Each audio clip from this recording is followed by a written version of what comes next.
Muchas gracias. Bienvenidos. A nombre del Instituto de Estudios Peruanos les damos la más cordial bienvenida a la presentación del libro El Mal Menor, Vínculos Políticos en el Perú posterior al colapso del sistema de partidos, de Carlos Meléndez. Carlos es doctor en Ciencia Política por la Universidad de Notre Dame y bachiller en Sociología por la Pontificia Universidad Católica del Perú. Su trabajo de investigación está centrado en vínculos políticos en sistemas de baja institucionalización, con especial énfasis en la región andina y América Central. Este libro forma parte del esfuerzo del Instituto de Estudios Peruanos por publicar investigaciones que nos permitan entender la política peruana, a partir de estudios académicos basados en información empírica, sólidas reflexiones teóricas y perspectiva comparada con otros países. Con libros como El Mal Menor, el IEP auspicia un nivel de reflexión más profunda, siempre necesario para la política peruana. Esta noche nos acompañan, además del autor, dos prestigiosos comentaristas. En primer lugar, hará uso de la palabra Delia Muñoz, máster por la American University de Washington, D.C., abogada por la Pontificia Universidad Católica del Perú, donde también estudió el máster en Derecho Internacional Económico. Es orden de Ayacucho en el grado de Gran Caballero. Se desempeña como coordinadora de la maestría en solución de conflictos de la Universidad San Martín de Porres y ejerce la práctica privada en el estudio Amprimo Abogados. Ha sido defensora del Estado como procuradora supranacional en el Ministerio de Justicia y agregada legal de Perú ante la OEA en Washington, D.C. Fue jefa de gabinete de asesores y primera secretaria técnica del Consejo Nacional del Trabajo durante el gobierno de Transición Democrática. Jefa del Gabinete de Asesores de la Defensoría del Pueblo, además. En sus más de 30 años de trabajo profesional, ha desarrollado una visión multicultural del derecho que pone en práctica en el dictado del curso de Diálogo y Reconciliación, así como en los artículos de opinión que escribe para El Montonero, Político PE y Vox Populi, entre otros. Del mismo modo, comentará Hernando de Soto, actualmente presidente del Instituto Libertad y Democracia, considerado por The Economist como uno de los dos think tanks más importantes del mundo. La revista Times eligió a Hernando de Soto como uno de los 5 principales innovadores latinoamericanos del siglo, en su edición especial de mayo de 1999, Líderes para el Nuevo Milenio, y lo incluyó entre las 100 personas más influyentes del mundo en 2004. También ha sido catalogado como uno de los 15 innovadores que reinventarán el futuro, según la edición de la revista Forbes en su 85 aniversario. A ambos comentaristas, muchas gracias por su participación. Cada comentarista tendrá un tiempo de 12 minutos y al final el autor hará una breve réplica de los comentarios. El tiempo es draconiano, así que sin más le doy la palabra a doña Delia Muñoz. Buenas noches a todos los asistentes, gracias por estar acompañándonos. A Carlos, muy reconocida por invitarme a disfrutar de la lectura de su libro e invitarme a presentarlo. Al señor Hernando de Soto, muchas gracias.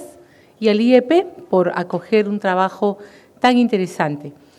El libro es bastante denso y voy a cumplir en la primera parte en presentarles a ustedes un pequeño resumen de las 2 principales ideas que el autor expone, para luego poder realizar las críticas o los comentarios personales.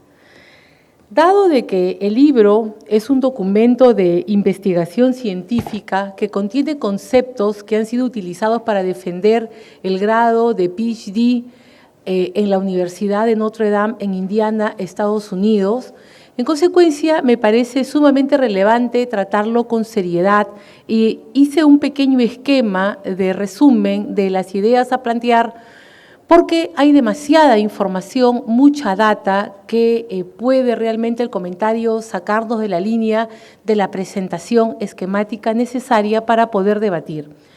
En primer lugar, el autor lo que busca es afinar el conocimiento sobre cómo funciona un sistema de partidos de baja institucionalización y analizar cómo es que puede funcionar o no una sociedad en ese contexto. Y va a analizar principalmente la sociedad peruana a la par que la ecuatoriana y la colombiana, aspectos que no voy a abordar. El autor va a analizar a profundidad, precisando los mecanismos de inesperadas identidades ante la ausencia de una política partidaria institucionalizada. En el marco teórico, asume que la formación partidaria es trabajo de las élites políticas, las cuales pueden transformar recursos simbólicos incipientes en capitales de ideas y fomentar una conexión con el electorado.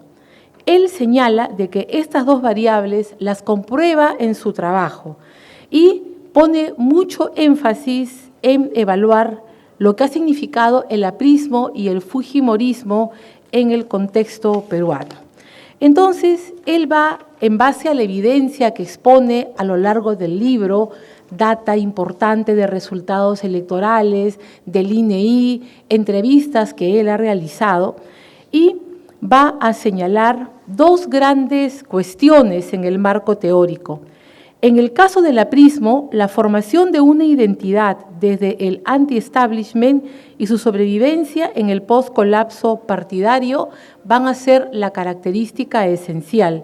Y en el caso del fujimorismo, la generación de una identidad todavía está incompleta, por cuanto no han podido superar de una manera absoluta la situación de post-colapso partidario.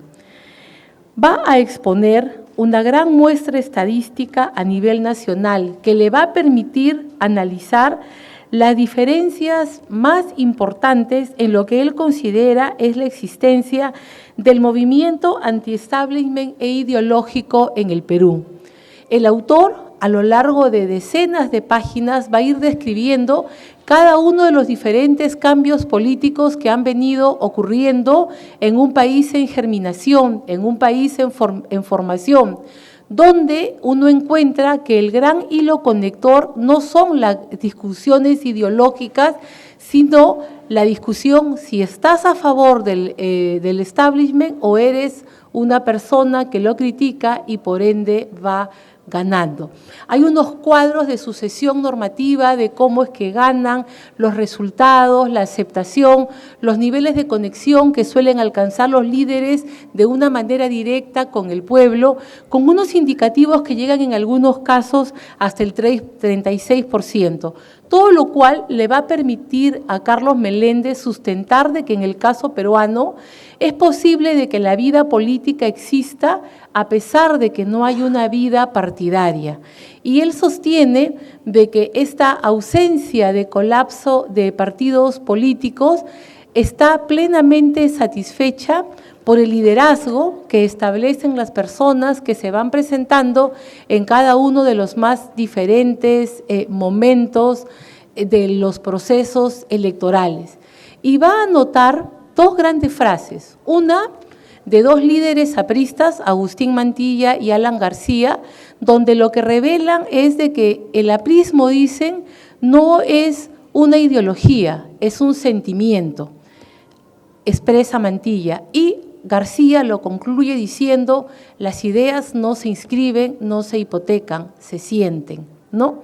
Entonces, con eso cierra el capítulo muy grande de lo que significó el aprismo, que empezó como una fuerza política anti-establishment y luego se convierte en una figura absolutamente típica del establishment político. Y pasa a analizar el fujimorismo. Y una de las principales características que él toma y desarrolla, que no es quizás la más importante, pero que en esta coyuntura sí me pareció interesante, es señalar el rol de las mujeres fujimoristas en la década del 90, donde las principales líderes y las voceras políticas eran como nunca en otro momento de la historia personas del sexo femenino. Y la importancia que éstas tienen, va a explicar Carlos, no solamente se queda en el vocerío político, sino que la simpatía del líder de Alberto Fujimori va a engarzar normalmente con las mujeres también. Y estas van a transmitir a sus hijos esta solidaridad, este aprecio por el líder Fujimori. Y es así como vamos a tener una clientela política muy sustentada en estos lazos también emocionales y emotivos, como en el caso del aprismo. Sobre esta base, Carlos continúa avanzando y hace un análisis de lo que ha significado el cualquiera menos tú.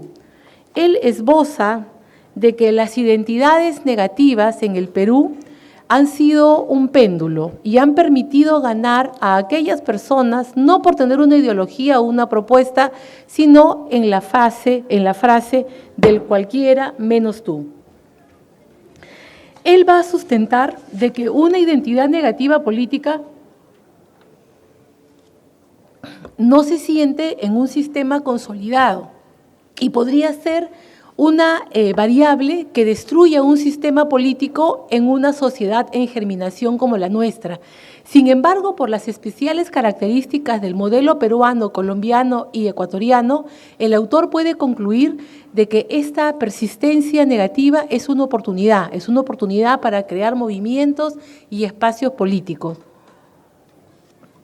que han permitido el desarrollo y las transiciones democráticas. Hasta allí el autor. De allí en adelante, mis comentarios absolutamente personales. Yo les recomiendo leer el libro con mucha calma, porque hay abundante información, hay cuadros de elaboración propia y hay mucha información que para nosotros puede ser cotidiana, pero cuando la ves ya procesada te da otro margen de interpretación. Muy bien, yo sigo mucho el tema de los conflictos en el país. Y claro, Carlos sustenta que como sociedad la variable negativa no nos ha matado y por eso podemos continuar manteniendo un juego democrático. Y yo digo, eso será en la cuerda separada de la política, porque en la cuerda separada de lo social, los conflictos sociales nos están matando. Y uno lo entiende después de leer el libro, porque no tienes líderes en las zonas que representen ideologías, no tienes personas que representen una visión de país, no tienes un concepto de lo que es el Estado que tú quieres tener. En consecuencia, no hay posibilidad de construir consensos en esta base pantanosa del ir votando siempre por cualquiera menos tú. Y como que nosotros tenemos la responsabilidad, porque inclusive las élites intelectuales hemos ido votando en los últimos años con un ánimo contrario y no pensando en la visión de futuro o construyendo algún tipo de consensos que nos pueda ir trabajando de mejor forma la identidad peruana. ¿Qué cosa queremos? ¿Qué modelo deseamos aplicar? En consecuencia, la gran conflictividad que vivimos en el país, con más de 200 conflictos latentes y con aproximadamente 45 en fase de escalación, uno las puede entender. ¿Por qué? Porque somos un país de ideas descartables, donde no hemos generado una conciencia de nación y cada región, cada comunidad, cada país va desarrollando sus propios liderazgos en función a intereses pequeños como es ganar la próxima elección. Desde ese punto de vista, el título del libro considero que debería ser el peor de los males y no el mal menor. Muchas gracias, Carlos.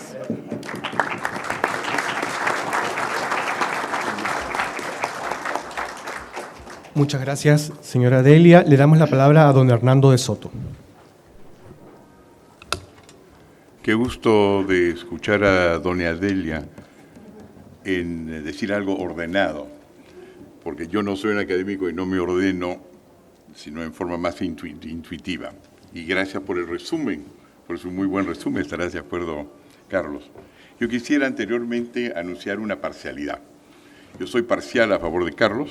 Nos conocemos porque yo le escribí, porque me educaba mucho con sus artículos, sus columnas, y nos hemos vuelto amigos. Entonces soy parcial.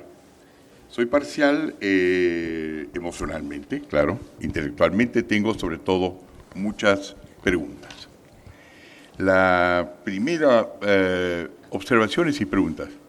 La primera observación es que estoy absolutamente de acuerdo con doña Delia de que los llamados conflictos sociales son más que conflictos sociales, son la base del gran conflicto nacional, de la dificultad de crear un Estado que funciona. Entonces, en ese sentido, para actualizar las cosas, para mí, viajo mucho, hay cosas que reflejan lo que Delia ha dicho, que es que yo veo los partidos políticos, creo que todos los más grandes partidos políticos, tienen su candidato presidencial en la cárcel,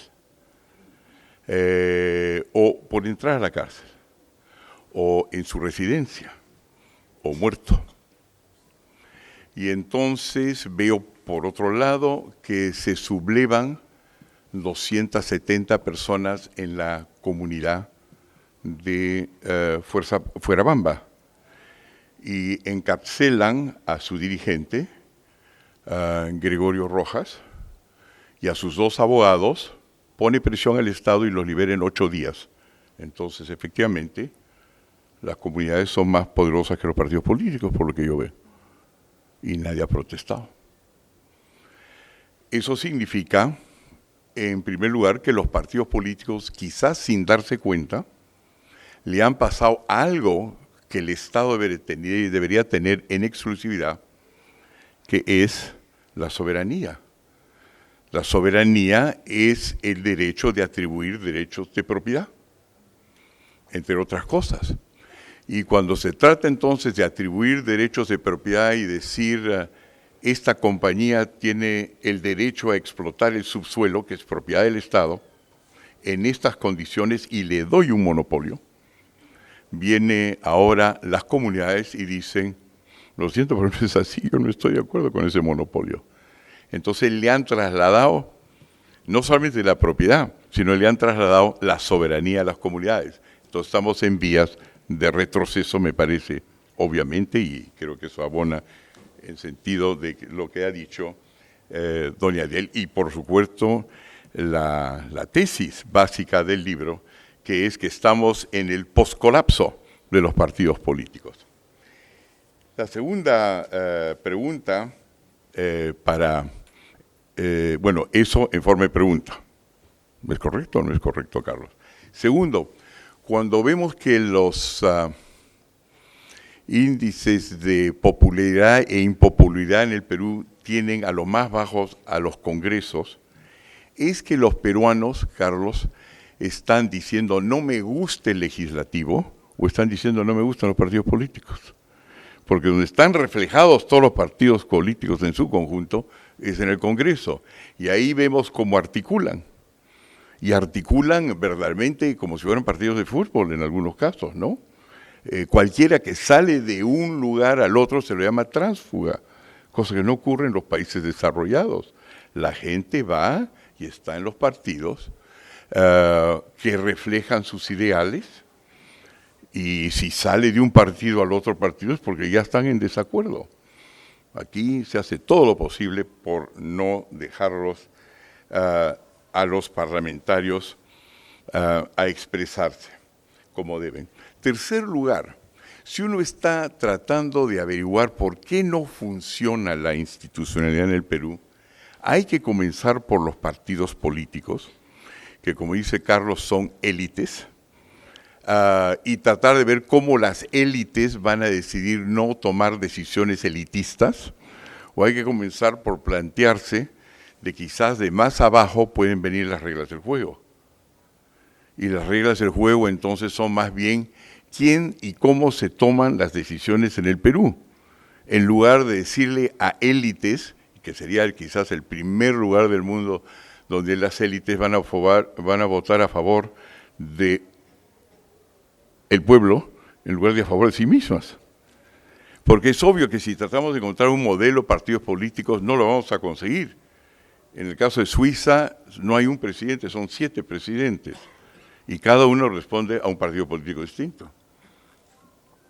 En los Estados Unidos los partidos políticos no tienen necesariamente que ser populares, sino ganar la mayor parte de colegios electorales. En Japón, que se considera una estructura política vertical, los congresistas de los distintos partidos políticos no toman decisiones solos. Cada vez que hay una queja, una denuncia que viene por referéndum o por cualquier vía, los partidos políticos lo trasladan, cuando son mayores, a un comité que representa a las distintas fuerzas populares o elitistas o de conocimiento del país, que se llaman Shinkikai. Pero no dejan al Shinkikai solo, 40, 50 personas, sino le ponen al frente un club de prensa. Y todas las tardes, a las 6, el club de prensa recibe las quejas, las denuncias o las deliberaciones que ocurren en el Shingikai. Y los periodistas lo publican en centenares de revistas que son leídos por la población, que luego cuando las élites profesionales han tomado una decisión si ir por aquí o por allá, los pasan a una organización que se llama Kouchokai. Y esas organizaciones que se llaman Kouchokai son básicamente consultas populares, referéndums, donde tienen distintas alternativas de los que tienen conocimiento para decidir no entre dos opciones, como en el Perú, donde el referéndum no es realmente un referéndum, sino es un plebiscito. Tengo 5 minutos, ¿eso quiere decir? Muy bien, 5 minutos. Hágame acordar a los 30 segundos, por favor. Gracias. Entonces, ¿por qué? Porque un plebiscito es, disculpen la grosería, es la sopa de Herodes. O tomas mi alternativa o te jodes. En los países desarrollados, un referéndum es por lo menos ver 5 a 6 alternativas que están en competencia. No es cuestión, arréglensela. Tome una decisión. No se peleen, muchachos. Aquí hay que ponerse de acuerdo. No. Ahí hay que estar en desacuerdo y ver quién tiene razón y quién no tiene razón. Una vez que se llega a 2 decisiones, ya estamos en referéndum. Y cuando estamos en referéndum, todos los congresistas, como en todos los países desarrollados, tienen acceso a las escuelas primarias y secundarias los fines de semana para reunirse con sus electores, los cuales no están obligados a votar, como en el Perú sí están obligados a votar, porque tienen el derecho a votar los que no tienen opinión. Y la democracia no es que voten los que no tienen opinión, es que voten los que tienen opinión. Si uno lo que tiene opinión es sobre si debe ganar el Perú a Ucrania o no, esos no son los que deberían votar, los que deberían votar es los que están enterados. Entonces, si uno va país, Si uno va país por país, uno se da cuenta que el sistema suizo no es como el japonés no es como el inglés, pero en todos casos, de ninguna manera se permite, creo que, correr el riesgo que hablaba Robespierre, que la democracia es que el pueblo tome decisiones 8 horas de un día, cuando hay las elecciones, y después las tomamos nosotros las élites. Sino lo que ocurre en todos los países desarrollados es que decisión por decisión, de una forma, es consultada. En primer lugar, no hay leyes que se hacen a medianoche, son prepublicadas. No es que la prepublicación viene cuando el Estado la quiere, sino la publicación viene cada vez, en todos los casos, porque tenemos el derecho a no estar como testigos de un desfile de sorpresas. ¿Sabe usted, y ahora sí termino en 20 segundos, cuántas normas y decisiones toma el Estado peruano al día en forma de normas? 106, 30,000. Usted mira, no, pero es el Congreso. No, el Congreso toma 300 a 350. El Ejecutivo, con esos procesos de delegación de funciones, toma 106 decisiones por día laborable, que no hay colador en el mundo, no hay ILD, ni IEP, ni nadie que puede a ese ritmo saber qué es lo que nos han metido en cada norma y en cada ley. Y lo que sí se sabe es que quienes decidieron que así se fuera o que así no se cambia son los partidos políticos. Y yo creo que quizás tenga razón don Adelia. No es solamente el mal menor. Hay que hacer algo y no dejárselo a los partidos políticos. Gracias.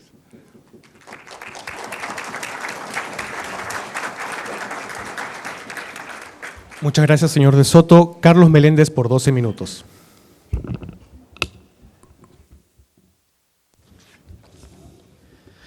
Muchas gracias, Delia, muchas gracias, Hernando, muchas gracias a todos ustedes por acompañarnos esta tarde y sobre todo al IEP por permitir que esta investigación, que fue mi tesis doctoral, se haga publicado y esté al alcance de toda la comunidad científica en el país y más allá de las fronteras también.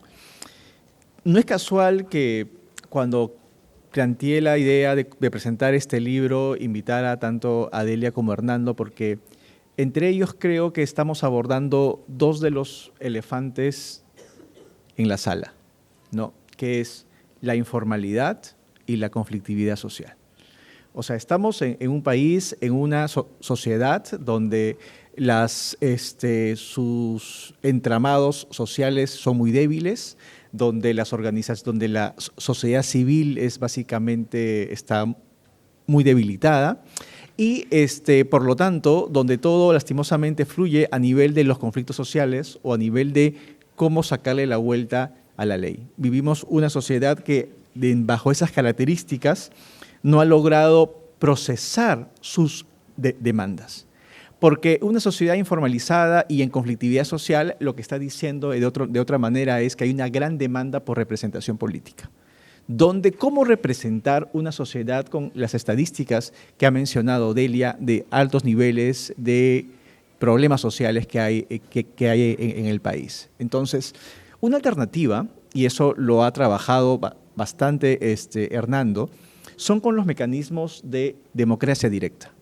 Los mecanismos de democracia directa, y el referéndum ha sido prueba de ello, ha sido una estrategia que sintoniza muy bien con esta sociedad informalizada. ¿Por qué? Porque no existen intermediarios, buscan una relación directa entre la gente con la política, con la esfera política. Y entonces lo que estás diciendo es que los mecanismos de democracia directa está bien, funciona bien cuando fallan los mecanismos de representación política.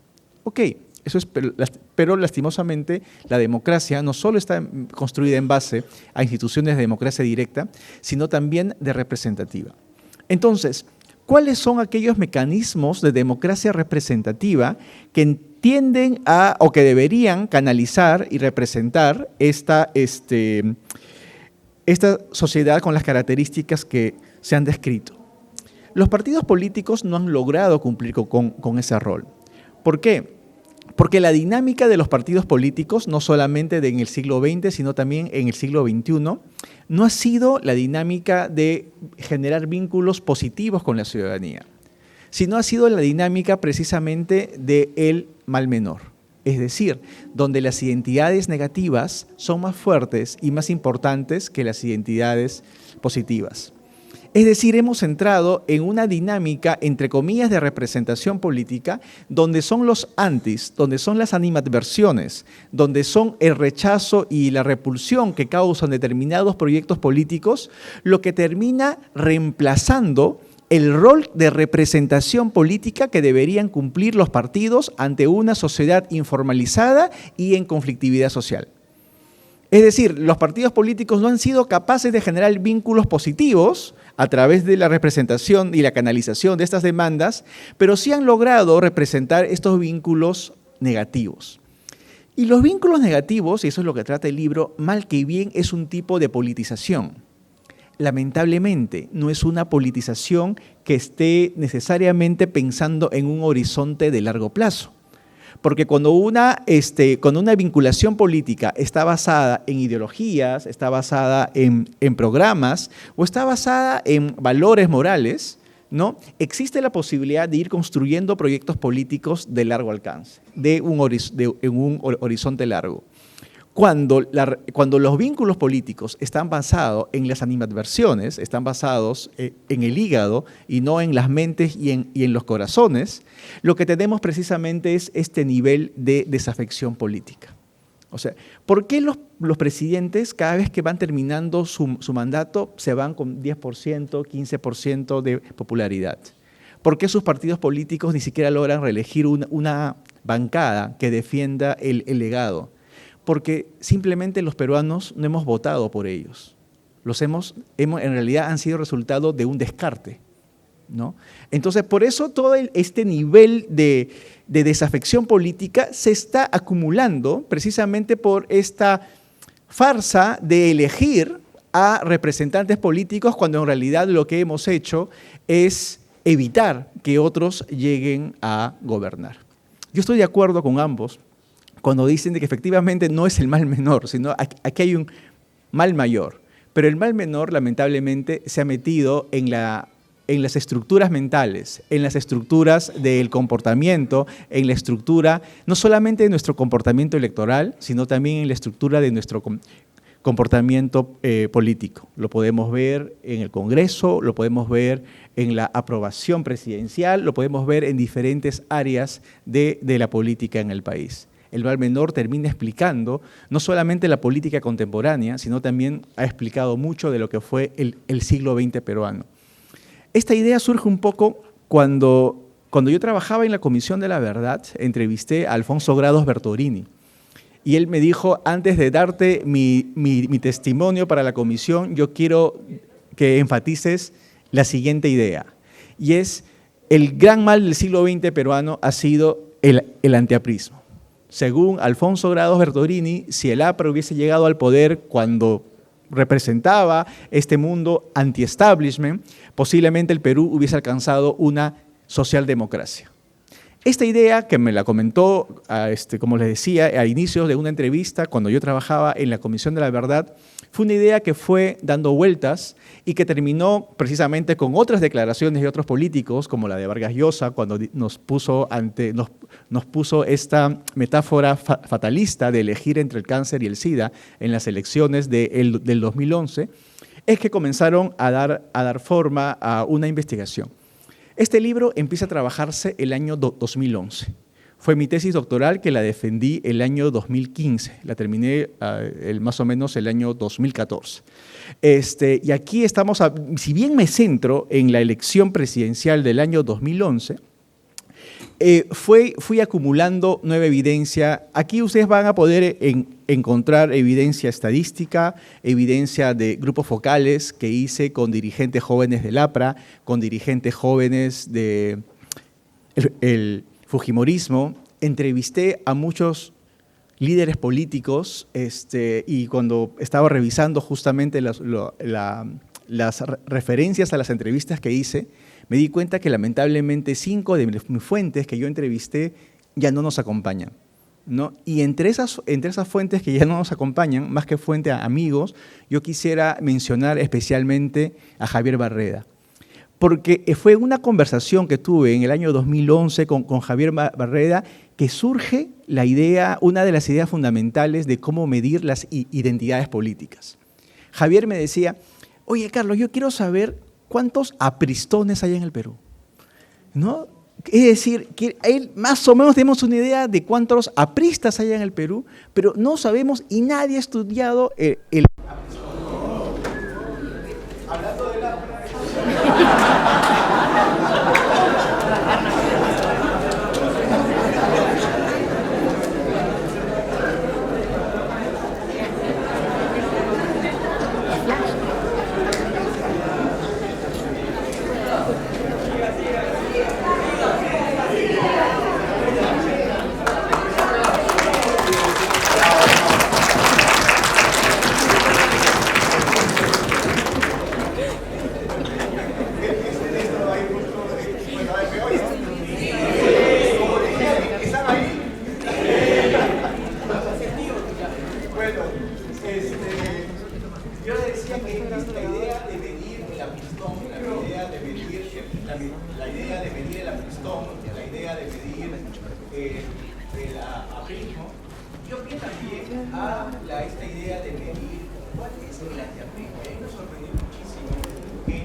Y así fui desarrollando este tema, que es mi agenda de investigación ahora. Yo ahora estoy midiendo identidades positivas y negativas no solamente en el Perú, sino también en Colombia con el chavismo, antichavismo, en Venezuela con el chavismo, antichavismo, en Brasil, en Chile, donde ahora básicamente tengo fondos de investigación para seguir con esta agenda. Pero bien, en realidad con esto se empieza en realidad una agenda de investigación.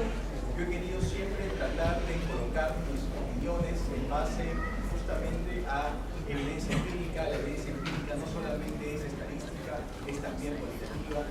Yo les invito a que lean algunos capítulos. Si están interesados en la historia, el capítulo 2 es bastante importante, es un capítulo más histórico. Si están interesados, gracias.